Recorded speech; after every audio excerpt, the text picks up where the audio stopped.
Hi, my name is Spencer Sunshine, and for about 20 years now, I have been a researcher and writer about the far right. In the summer of 2023, I co-wrote a piece along with my friend Isaac about people of color who are neo-Nazis. The piece is called Nazis of Color, and it was published on the Unicorn Riot site. Both Isaac and I were very familiar with this phenomenon from our experiences in the punk and skinhead scene. Isaac is in Rash, Red and Anarchist Skinheads, and we wanted to explain it to other people. If you like what you see in this video, please consider signing up for my Patreon, as well as following me on the social media of your choice. You can find links for both of these at the bottom of this video. So, in May 2023, when Mauricio Garcia killed 8 people at an outlet mall in Allen, Texas, it seemed like just another senseless mass murder, like the many that go on in the school shootings and other murders in the United States. But when it came out that Garcia identified as a neo-Nazi, outrage spread. Calling a Latino that was just too much for many. However, a neo-Nazi who's a person of color has come as less of a surprise to anti-fascist researchers. Several years ago, I was introduced to a black man named Muhammad Abdali. While he was vouched for by an anti-fascist with impeccable credentials, Abdali just didn't seem right to me. And soon after, it turned out that he wasn't. Gabriel Diaz, his real name, had previously made the news when he was suspended from his job as a New York City cab driver for wearing a swastika armband at work. And this wasn't just cosplay for him. In a TV news interview, he showed that he was well-versed in National Socialist ideology. And that too was no quirk, and it came out later that he was actually spying on anti-fascists for the National Socialist Movement, the NSM, which at the time was the largest neo-Nazi party in the United States. Diaz is just one of many neo-Nazis who are people of color. And while black neo-Nazis like him are rare, in comparison, Latino neo-Nazis are fairly common. And Latin America itself is honeycombed with neo-Nazi groups, and it's just one of the many places around the world where they can be found. While this may seem counterintuitive, if not nonsensical, for those who think of neo-Nazism as the most extreme form of white supremacy, which seeks the extermination of people of color. But the history of National Socialism is far more complex than many people think, and there have been non-white National Socialists for almost as long as that tradition has existed. Today, too many people paint the far right with a broad brush, loosely bandying about terms like Nazi and white supremacist. This ends up obscuring more than illuminating how people of color can be neo-Nazis. And so to understand this, I'm going to define certain terms which I'm going to use in this piece. So first, white supremacy, and in this case I would put it in lowercase if writing it, commonly refers to a wide range of acts and ideas which promote or maintain a society where white people are dominant. This includes not just the entire far right, but can also encompass the behavior of most white people and some other non-white people as well. However, those who watch the far right usually use the term white supremacy, which I would capitalize in uppercase, in a much more narrow way. In this version, it designates actors who consciously seek to maintain or increase white social, cultural, and economic power. The more radical part of the white supremacist movement hopes to do this by forming a homogeneous white ethno-state, stripping legal rights from people of color, and or deporting, enslaving, or committing genocide against them. Fascists, on the other hand, are part of a movement that began in Europe in the 1890s, which at the time was a new kind of revolutionary right-wing politics, which was anti-democratic, anti-leftist, anti-egalitarian, and sought to create a revitalized nation in a time of perceived decadence and decay. However, there are different kinds of fascism, there's different strains, and not all fascists are National Socialists, although all National Socialists are fascists. So, for example, Mussolini's fascism began as neither race-based nor anti-Semitic, while Hitler's National Socialism was always both of these. Another note about language here. When I talk about Nazis, I'm going to refer to the original party of Hitler, the NSDAP. Neo-Nazis refers to post-war actors, And National Socialist will either refer to the belief system held by both of them or trying to talk about both the pre and the post-war types together. So, as an extension of this, National Socialists, as well as other fascists, do not always necessarily act the same, hold the same views, or even identify as white supremacists.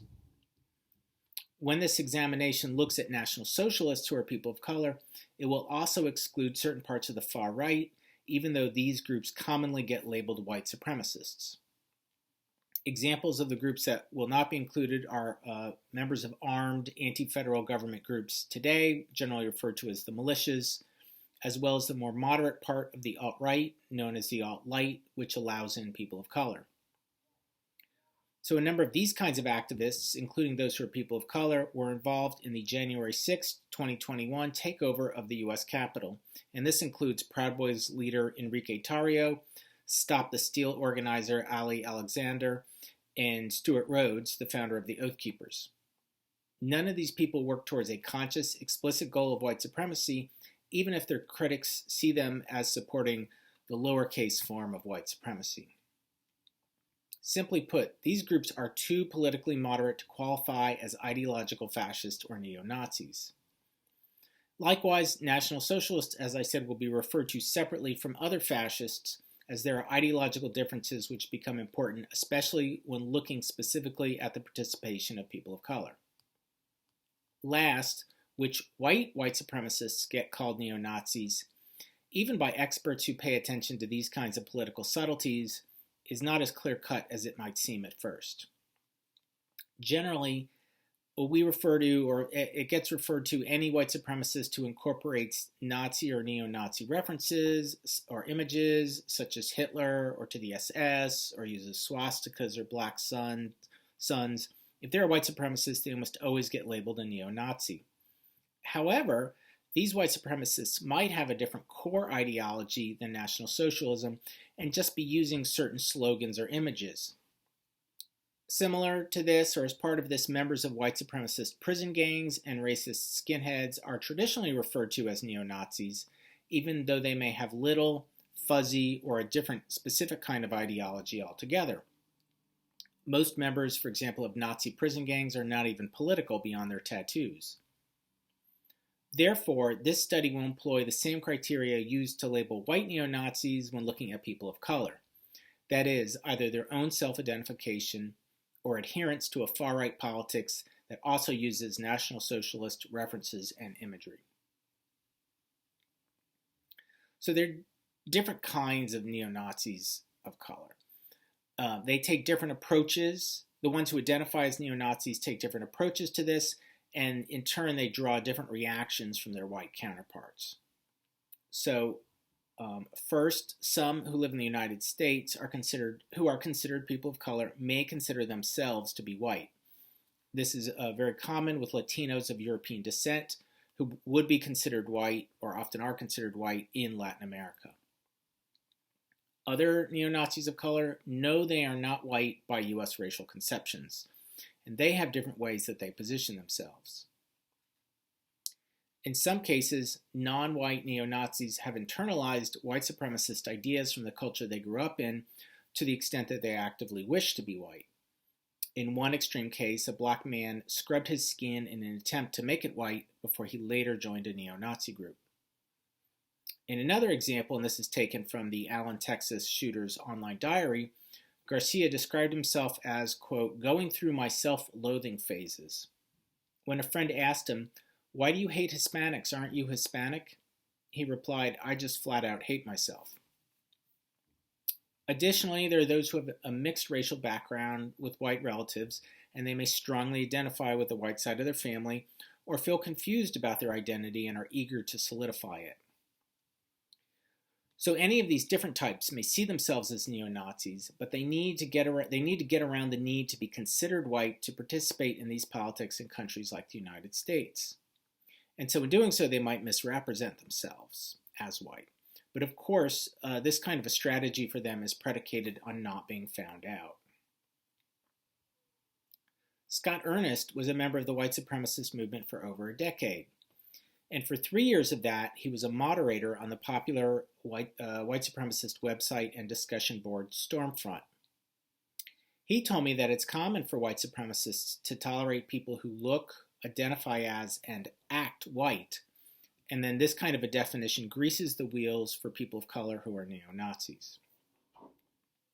Some white supremacists have a broad conception of who can be accepted as white, and this might include, for example, ethnic Turks and Central Asians. And because of their specific beliefs about the origins of Aryans, some neo-Nazis accept Iranians, high-caste Indians, and Tibetans as fellow Aryans. There are also people of color who don't try to disguise or deny their background, but openly agree with white supremacist and neo-Nazi ideology. Naturally, they're often spurned or denounced by white movement members, but occasionally individuals will be accepted into racist groups. And there are many stories in which neo-Nazi skinheads accept other skinheads who are people of color into their gangs. Rocky Suheida's American Nazi Party allows people of color and Jews to become supporters. The Stormfront website allows them to participate in the public internet forums they host, although they'll be removed from the private ones if they disguise their background and then they're later found out. Ernest gave one extreme example of which a black white supremacist moved to Ghana because he agreed that the United States should be all white. Garcia, the Texas shooter, largely fits into this category, although this is complicated by the fact that he was aware of Latin American neo-Nazi groups and even posted pictures of them on social media. Last, there are neo-Nazis who openly acknowledge and identify that they're people of color and they belong to groups which center their own identity. They flaunt rather than hide this, and they do not require the permission of white National Socialists, although some still hope to be accepted as equals by them. Somewhat separately than this, there are also separatists of different stripes. Some advocate breaking up the United States into different racial states, or they want to create racially homogenous countries around the world, with each of these countries ruled by their own National Socialist or other fascist government. As an aside, the vast majority of white supremacists have actually abandoned the dream of direct world domination, and part of this was because of the linkages that the system of colonialism established often resulted in immigration from former colonies into the home country. So, for example, in Britain, a lot of immigrants from non-European countries are from the former colonies of Britain. According to Ernest, white neo-Nazis are most positive about those neo-Nazis in Japan who want to create a racially homogenous country, for the obvious reason that Japan was allied with Hitler's party. However, there are also different kinds of racial nationalists, as well as regional separatists who are not National Socialists themselves, but will collaborate with them, as long as the neo-Nazis are racial separatists. This position can be found amongst certain anti-Semitic black nationalists in particular, the most well-known being the Nation of Islam, whose leaders met with prominent neo-Nazis in both the 1960s and the 1980s. Last, there are certain kinds of pan-secessionists whose ranks include people of color. They will embrace any kind of a separatist movement that reciprocates their vision of an ultra-decentralized Mad Max-style society, and this includes explicitly white supremacists of all ideologies, as long as the white supremacists respect the separatism of the other groups. So, why do people of color become neo-Nazis? The distinction between National Socialists and white supremacists is important here. The category of white dates back to the 1600s, but this was not the identity that pre-World War II European fascists were interested in. Hitler's master race was the Aryan race, but Aryans are not the same as those considered white today. Aryans, for Hitler, excluded not just Jews of European descent, but also Slavs, who they considered subhumans, and in World War II they were often victims of war crimes. Second, even before World War II, there were already National Socialists outside of Europe. Most of them were Germans in North and South America, but the Nazis also courted the Arab and Muslim world, and individuals and a few groups popped up who were National Socialists. As the war went on, Various people of color were incorporated into the Nazi army, and a small number of them, and even people of mixed Jewish background, were given special dispensations by the Nazis and declared honorary Aryans. For neo-Nazis today, the original party of Hitler acts as an authority which can be appealed to in order to back up their positions, just as Marx's writings or the Bible does for Marxists and Christians. And so if one looks hard enough, one can find a justification for almost anyone to be a neo-Nazi. In fact, it was only in the 1960s that the neo-Nazi master race became white. George Lincoln Rockwell of the American Nazi Party is credited with this change as part of his strategy to Americanize National Socialism. Since Hitler's regime is gone, all forms of neo-Nazism are reinterpretations.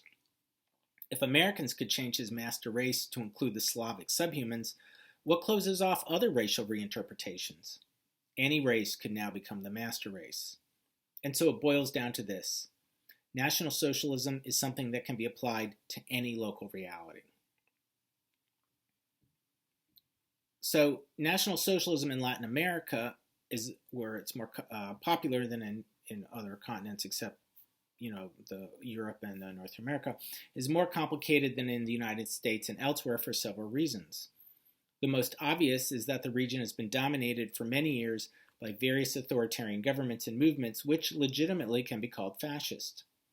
These include clerical fascists, military juntas, and paramilitaries engaged in dirty wars. Garcia gave a clear nod to this with the patch he wore when he committed his massacre. It said RWDS, which stands for Right Wing Death Squad.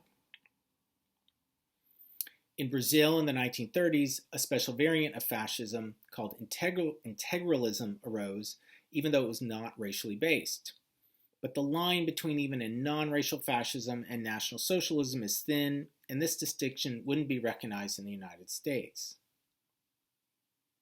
But what really becomes more complicated is how racial and national identity function in Latin America, and separate from that, how Latin American identity is seen in the United States. So what I'm going to go through is a broad generalization of how these concepts work in Latin America, and I'm going to go do this so we can talk about how different kinds of neo-Nazis position themselves over issues of identity and how that in Latin America and how they're seen by Americans. So in each country and within them, identity is seen in different ways. But as a rule, neo-Nazis approach identity in a pretty simplistic and cut and dry way, and so they seem to generally follow the schema laid out here. While the concept of race exists in Latin America, it's much more fluid than in the United States, and the emphasis on nationalism is much stronger. Being Ecuadorian, for example, can be more important than one's racial identity, although this does not preclude a national identity from having implicitly white supremacist characteristics. There's also a difference in how Latin Americans and their children are categorized in the United States versus how those in Latin America see themselves. From a U.S. perspective, everyone born in Latin America is Latino, regardless of their actual family descent. This means that people born in Latin America with the same European heritage as U.S. whites, meaning they would be considered white if they were born in the United States, are instead labeled Latino. However, in Latin America, the same people are generally considered to be white, just like in the US. And so at least this is true if they see themselves in racial terms as opposed to national ones. Other Latin Americans are what many of those in the United States think of as darker-skinned people, sometimes called mestizos. They typically have a mixture of European and indigenous backgrounds, and sometimes family members who are Black or Asian. So neo-Nazis from all these different backgrounds would be considered Latino in the United States, and therefore people of color. Back in Latin America, neo-Nazis from these different types of backgrounds divide themselves much more sharply. And some of the different types of these include neo-Nazis who concentrate on national identity, and if they do this, they may include people from different racial groups. They are groups which identify as being purely of European descent. They're white. There were National Socialist groups based in European immigrant communities in Latin America before World War II. And after the war, some Nazis, some members of Hitler's party fled there and set up new groups. For example, the Argentine National Socialist Party was run by the son of Nazi war criminal Adolf Eichmann. These groups sometimes use slogans like white power and white pride worldwide, regardless of how they're viewed by US and European neo-Nazis. And these white Latin American groups position themselves against people who are mestizo. Mestizo neo-Nazis embrace an identity that correlates to what in the United States Census would be Latino or Hispanic and not white. There's several choices on the census here. There's basically like Latino, white, Latino, not white. And these neo-Nazis sometimes portray their background as being the best of two worlds. So, for example, one group describes themselves as, quote, children of a meeting between two great empires. We are proud of our Hispanic heritage and of our indigenous heritage as our two bloods run through our veins. Our approach is to know how to guide this and get the best of it. And then last, in a very small number of cases, there are neo-Nazis who identify as being indigenous. But again, in general in Latin America, the neo-Nazis tend to downplay race for national identification. And there are many kind of issues that they embrace that are more central to them than race. National Socialism is based on authoritarianism and hierarchy and is opposed to democracy and equality. And so their views include anti-Semitism, racism, anti-LGBTQ+ views, misogyny, and xenophobia. So, for example, Diaz, the black cab driver, stressed that he hated Muslims and LGBTQ+ people. While on the other hand, Garcia was anti-Asian, anti-black, and very misogynistic. In Mongolia and Malaysia, neo-Nazis stressed first their opposition to immigration. Also, it's not just what National Socialists are against, it's what they're for that attracts people. They desire ultranationalism, a blood and soil politics, a return to the conservative social structures of the past, elevating spirituality over materialism, and a desire for wholeness and unity. There are also neo-Nazis who are attracted to the original Nazis for other reasons, like the flags and the uniforms. Hitler is often looked upon favorably as a great leader who brought back national pride and imposed order on his country, and this is a popular view of him in India today. There are also some very modern reasons people are attracted to the Nazis and may become neo-Nazis themselves. For example, they may be drawn to the very reason that Nazis are rejected by the larger society. The association of Nazis with genocide and the portrayal of them as the personification of evil are a real appeal to some. And last, in the age of social media, people may adopt these politics semi-ironically, but then move into a non-ironic acceptance. And this is something we saw quite a bit with the alt-right. On the other hand, sometimes neo-Nazi views may be part of a syncretic politics, which is inclusive of all kinds of different ideologies. So you find very strange stuff online like trans neo-Nazis. Okay, so if you're not convinced by this, I'm going to give you a whole bunch of pre-war and post-war examples to show how widespread this phenomenon is. Before and during World War II, there were numerous National Socialists who were people of color, and not to mention collaborators and sympathizers in Arab and Muslim countries. National Socialism's reach into the Muslim world, from North Africa into Iran, is some of the best-known influence they had outside of Europe. In 1934, Mein Kampf was published in Arabic, and the Nazis spread anti-Semitic propaganda in the region. The fascist groups which formed were often influenced by Mussolini, but there were also National Socialists like the Syrian Social Nationalist Party, the SSNP, and this actually still exists today as an appendage to Bashar al-Assad's brutal regime. Technically, he is like a coalition government. The Nazis also courted Muslims directly. During the war, they sheltered pro-Nazi Palestinian leader Amin al-Husseini, the Grand Mufti.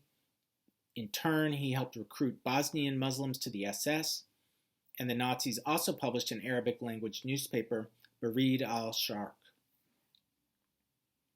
After the war, some German Nazis fled retribution by going to the Middle East, and some of them converted to Islam and worked with the governments there.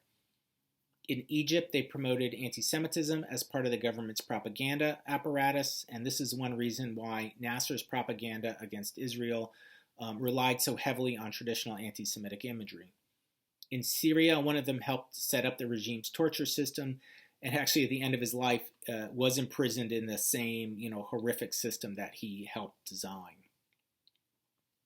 Today in the West, however, white supremacists have differing opinions on Muslims. While many of them are quite Islamophobic, a number of them sympathize with the Islamist factions, at least as long as they stay out of the West. In Iran, again, back in the 30s and 40s, the Nazi radio station Radio Zessen broadcast propaganda which portrayed Hitler as a Shiite messiah who wanted to annihilate Jews and communists. In the 1950s, a former SS member founded SUMKA, the National Socialist Workers' Party of Iran. More recently, Jason Georgiani, an American of Iranian descent, was one of the editors at Richard Spencer's website, outrage.com. And since the late 2010s, inspired by a mix of SUMKA and 4chan, a new generation of online neo-Nazis has emerged in Iran, and it has counterparts in Egypt and Iraq. Meanwhile, allied to Nazi Germany was, of course, Japan, and they also embraced racial supremacy. One group there in particular, the Society of the East, is often considered to be National Socialists. There were also some black Americans who backed Imperial Japan, seeing it as fighting imperialism from the white countries, not having the view that Japan also was engaged in its own form of imperialism. In the early 1960s, the Greater Japan Patriotic Society was affiliated with the World Union of National Socialists, WUNS, and this was an international group co-founded by American Nazi Party leader George Lincoln Rockwell.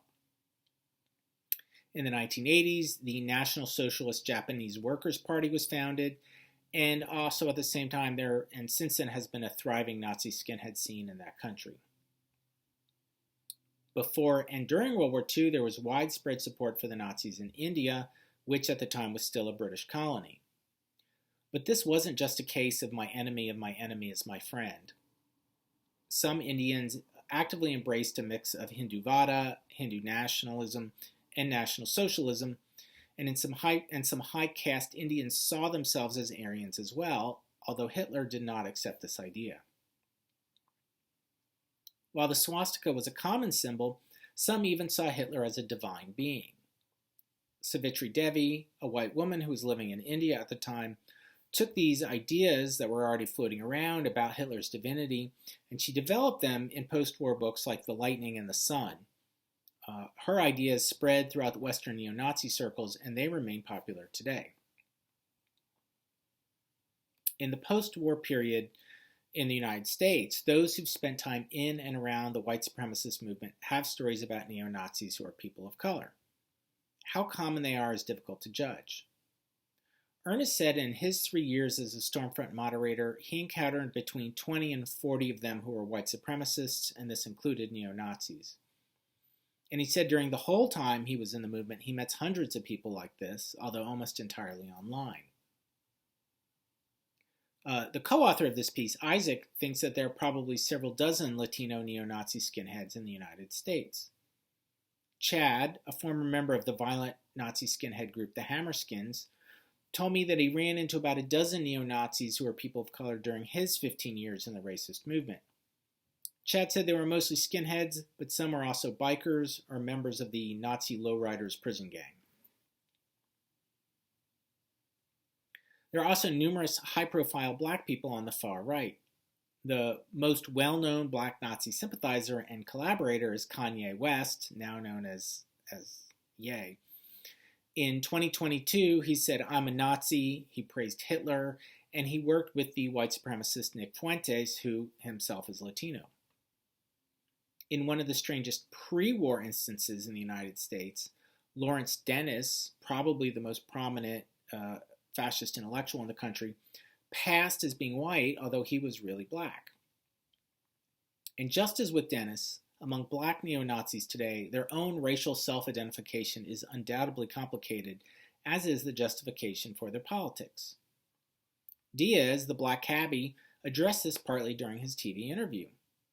There, he said he was Dominican, but he also said, quote, "Who says you have to be white to be a National Socialist? You don't have to be white. It can be anybody." The most common reports of black neo-Nazis have been of skinheads. The most infamous of these is Lefty, who was probably a black woman who was part of the 1980s Washington, D.C. punk rock scene, and there she led a violent gang that was known for attacking LGBTQ plus people. Chad, the former Hammerskin, also relayed the story of two brothers who were black and part of a white racist skinhead gang. They were tolerated until the white skinheads formally joined Tom Metzger's White Aryan Resistance, and this made them kick the black brothers out. Leo Oladimu, in his autobiographical essay, "I Was a Black Nazi Skinhead," said he did not identify as white until he entered the U.S. prison system, which is notorious for being racially segregated. In an attempt to deal with the reality of this, he reinvented himself as a white neo-Nazi, although he later renounced what he had done. He was a little unusual, and apparently he was a anti-racist skinhead before he entered the prison system, so he was familiar with skinheads and how they worked. But none of these examples are as extreme as Jackie Arkloff. Born to a Liberian mother, he grew up in Sweden, where he developed an intense self-hatred before joining a neo-Nazi group. Like Diaz, he argued there was no contradiction in people of color being National Socialists, saying, quote, "Didn't you know that Hitler had blacks in his army?" Unquote, which is true. Arklov volunteered with the Croatian army during the Yugoslav wars of the 1990s, and for his actions, he was convicted of war crimes. He eventually returned to Sweden, and there he is imprisoned for killing 2 police officers. As we've mentioned a few times, there are numerous Latinos in the United States who identify as neo-Nazis, and there's different ways they see their identity and its relationship to their politics. Now, we think that part of the existence of these is that amongst people of color in the United States, Latinos are one of the furthest right group. In 2020, over 30% of them voted for Donald Trump. They apparently are not the furthest right group, however. And according to some exit polls, and I read this in the Native American press, 40% of Native Americans voted for Trump. So there can be very far-right leaning elements in these communities. Latinos can be found in almost all far-right groups that stop short of being explicit white supremacists. And so, as I mentioned, this includes the leaders of both the Proud Boys and the Oath Keepers. So, as we know, amongst Trumpists who are white, it's no surprise to find neo-Nazis, as they've really just taken Trump's ideas to their logical conclusion. And so it appears that it's the same with Latinos. So there are more Latino neo-Nazis in the United States, in part because Trump just brought these politics to such a large audience, including amongst Latinos. Ernest said that in his past life he knew countless Latino white supremacists. And indeed, Stormfront has Spanish and Portuguese language subforums with specific sections for Brazil, Argentina, and Uruguay. And the explicitly neo-Nazi website Daily Stormer also has the Spanish language version. The most famous Latino white supremacist with neo-Nazi characteristics today is Nick Fuentes, the leader of the Groyper movement. A Holocaust denier, Fuentes is known for saying, quote, "I'm just like Hitler," and calling for, quote, "total Aryan victory." Emerging from the alt-right, he's engineered an impressive penetration into the right wing of the Republican Party, and he has links to a number of congressional representatives. He's also the guy who in 2022 caused a scandal when he joined Kanye for a meeting with Trump. Others of note are Joseph Jordan, also known as Eric Stryker. He preceded the alt-right but became a well-known figure inside of it, writing for the Daily Stormer, doing podcasts, and helping found the National Justice Party. In the same circles as him was Bernardo Garcia, who co-hosted the Canadian neo-Nazi podcast Ensign Hour. Both Fuentes and Jordan were at the infamous 2017 Charlottesville Unite the Right rally. This was the largest fascist-led rally in the United States since the 1970s, and it ended with a neo-Nazi car attack which killed one anti-fascist and wounded about 30 others, although I might say they missed me. But Fuentes and Jordan were only two of a number of Latinos at Charlottesville. Cesar Adolfo was one of a small number of people who was openly Latino but accepted as a full member in a white supremacist group, the Traditionalist Worker Party, who were at Charlottesville. Christopher Monzon attended the rally with the neo-Confederate group the League of the South. And Alex Michael Ramos received a 6-year sentence for taking part in the brutal beating of a black man, DeAndre Harris, after the rally. Also present at Charlottesville was Irving Antillon of B49, and this is a far-right Latino skinhead and punk gang in New York City. Although B49 deny being neo-Nazis, anti-fascist researchers have documented their use of neo-Nazi symbolism, especially amongst the core members. The group is seen as intentionally softening their image to help with recruitment and possibly ease conflict with white neo-Nazis. But in Mexico City, B49's affiliate there has been quite open about their politics, posting photos of themselves sig-heiling in front of swastikas.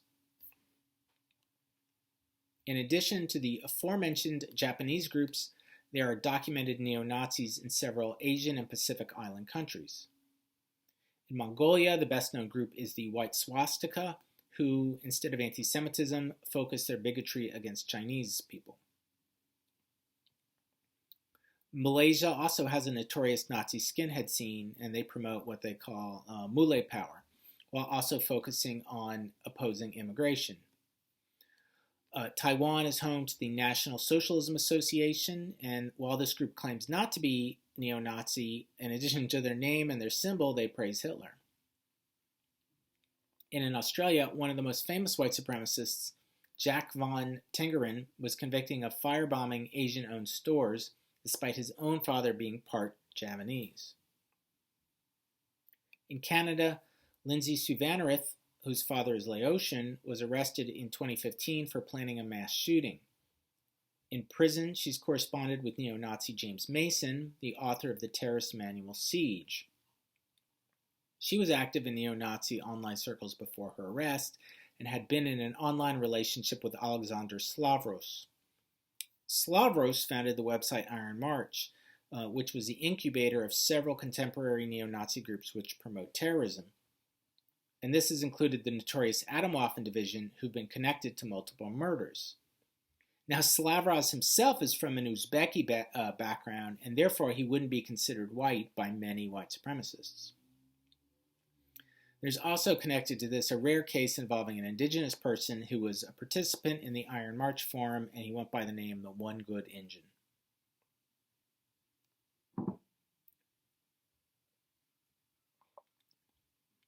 Most countries in Latin America have some kind of a neo-Nazi presence. And as I've said, they tend to focus on national or racial identity in different ways. So before I start to go through these, I'll go through them by country. I want to note that the examples span several decades, and obviously, because of that, not all of them exist today. Argentina is largely white by U.S. standards and has been home to a number of different groups. The New Triumph Party was banned from using the swastika, and in 2009, the government refused to recognize them as a political party. In 2015, the group Local Flag was allowed to run in elections, at least after changing their name from the Workers' Nationalist Socialist Party. And more recently in Argentina, there's been a group claiming that it's part of the Atomwaffen division. Brazil is a hotbed of neo-Nazism. In 2009, over 24 members of the organization New Land were arrested after 2 murders. And today, there's a large neo-Nazi renaissance underway. A 2021 study claimed to have found 530 small neo-Nazi groups in the country. The Misanthropic Division, another group from the Iron March milieu, established a chapter there. In 2016, they successfully recruited soldiers to go to Ukraine, where photos of a misanthropic Division Brazil flag were posted on social media. Brazil also has chapters of international Nazi skinhead groups like the Hammerskins and Combat 18, and there's a Telegram channel claiming to be part of the Atomwaffen division. In Chile, the most famous National Socialist was Miguel Serrano. A member of the Chilean National Socialist movement in the 1930s, he later became Chile's ambassador to Austria and, along with Savitri Devi, promoted Hitler as a deity. After the war, neo-Nazi parties have included the Chilean National Socialist Party and, more recently, the Southern Hammer. There's also a lot of Nazi skinheads in Colombia and especially in Bogota. One group there claims to be part of the Nazi skinhead international organization Blood and Honor, although the European and I think American groups are split over its legitimacy. In Colombia, the Nazi skinheads orient around a comparatively large party called Third Force, which itself has links to right-wing paramilitaries. Alfredo de Villa, a Nazi skinhead who was in Third Force, is said to have joined up with the paramilitaries, and he did end up murdered in an internal feud. Further to the north, the Costa Rican National Socialist Party folded under pressure from the authorities in the early 2010s, and it was replaced by groups like the Costa Rican National Socialist Ideological Resistance, and this is my favorite name of these groups, the Costa Rican Society of the Hyperborean Spear. Say that one 10 times quick. Mexico has historically had the largest neo-Nazi movement in Latin America. There, one popular writer, Salvador Borrejo, was a Nazi sympathizer before World War II and continued to spread anti-Semitism until his death in 2018 at age 102. Garcia, the mass shooter in Texas, also posted on his social media 3 pictures of Nazi skinheads at marches by the Nationalist Front of Mexico, which is only one of several neo-Nazi groups in the country. There's a thriving Nazi skinhead scene there, and American bands will drive down to play there. For example, in 2022, one festival drew 300 people, which is probably larger than could happen here in America, in the United States. And there's a number of NSBM, National Socialist black metal bands, and other bands in this genre can be found in Brazil, Peru, and Argentina. But Mexico is also home to one of the most unusual manifestations of Latin American neo-Nazism, Aztec NSBM. Based around the label ONSP, these bands use indigenous art and dress, sometimes sing in indigenous languages, and combine National Socialism with decolonization politics. For example, one of the few U.S. groups associated with this genre, called Sacrificial Massacre, has a song called Native Americans Against Zog. The Zionist-occupied government is an anti-Semitic conspiracy theory popular amongst white supremacists, which falsely claims a cabal of Jews secretly control the U.S. government. In Peru, the Andean Peru National Socialism Movement tried to register as a political party in 2012. And it's of particular note because Garcia posted a picture of the group. Uruguay also has several groups. In 1999, 4 neo-Nazi organizations were identified after members of one of them, Skinhead Pride, were arrested. The other 3 groups were the National Revolutionary Front, the National Socialist Resistance, and the Children of Europe. And so, to come back to the beginning, after Garcia's massacre, numerous mainstream commentators rushed to pass judgment. Many focused on the internalized racism and anti-blackness found inside the U.S. Latino community, and this was backed up by some of Garcia's own statements. But the majority of these commentators also lumped together a range of right-wing politics by people of color, including Trumpists, and they dismissed all of these non-white rightists out of hand as merely wishing to take part in the advantages of whiteness. That is to say, they wanted to be white, so they could be on the top of the social and economic hierarchy. Now, whatever insights this kind of critique offers, it implicitly rejects the idea that there's a plurality of political views amongst Latinos. It does not recognize that Latinos or any other kind of people of color can truly hold fascist or National Socialist views. But the presence of National Socialists in numerous non-majority white countries in both the past and present shows that this is undoubtedly possible. This dismissal also strips people of color of their own political agency and refuses to acknowledge that these politics have an actual following amongst Latinos in particular. It also fails to recognize what all sociologists and political scientists know, that political movements respond to social and material conditions as well as psychological needs. This is true across the board, and it's not just with white neo-Nazis. So in this view, white neo-Nazis are held to be perpetrators, but neo-Nazis of color are seen as mere dupes, even if both of them act exactly the same in the end. The far-right's position as a legitimate mainstream actor in U.S. politics appears now to be a done deal, buttressed by the increasing rightward shift among U.S. Latinos. The left needs to gain a clear understanding of the beliefs, organizing, and actions of neo-Nazis of people of color, just as it tries to do with white far-rightists. At the end of the day, just like their white counterparts, neo-Nazis who are not white will use violence to target a wide range of identities, and this includes Jews, Muslims, LGBTQ+ people, immigrants, feminists, and even people of color from other identities.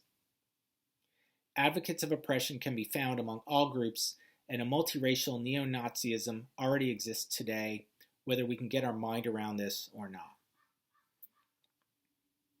So, that's the story from Isaac and me. I hope this video has been interesting to you and has helped with your own understanding of different political currents that you might not be familiar with. If you liked what you saw here, please like and share this video and follow me at the social media links below. You should also check out my book, Neo-Nazi Terrorism and Countercultural Fascism, The Origins and Afterlife of James Mason's Siege, and this will be released in early May 2024. Last, my work is not supported by any universities, think tanks, secret services, or members of the Illuminati, no matter what different people write about me on the internet. So if you'd like to support my work while getting a warm, fuzzy feeling for doing so, you can sign up for my Patreon for as little as $2 a month. And if you'd like to see a sample of the content there, beforehand, Patreon now offers free 1-week subscriptions. So I hope you've enjoyed this video, and I hope to make some more in the near future.